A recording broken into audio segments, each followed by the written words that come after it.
Let's see how we can connect WebHarvy to cloud AI providers like OpenAI or Anthropic.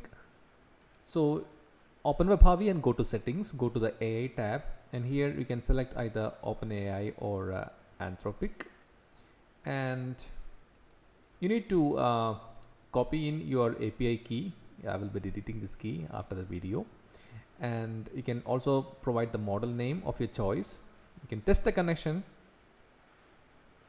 and then you can apply changes. And let's see an example where we use the AI connection to get a summary of a block of text.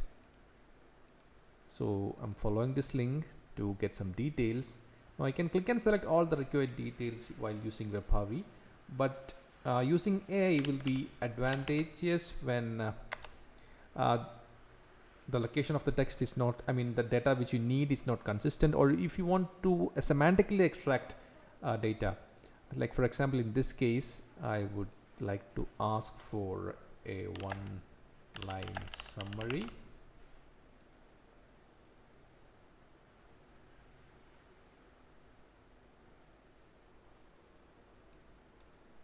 So this would be the summary.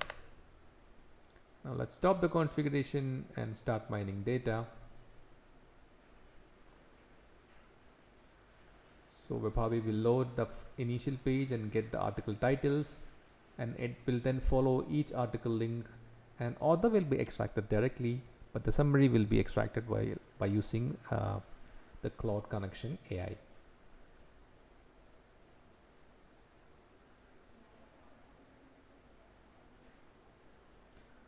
So as you can see, the program is able to get the data using AI, and you can connect to OpenAI, Anthropic, or even local AI models which are run via Olama or LM Studio while using WebHarvy. In case you have any questions, please contact us at support@webharvy.com or reply in the comments below. Thank you.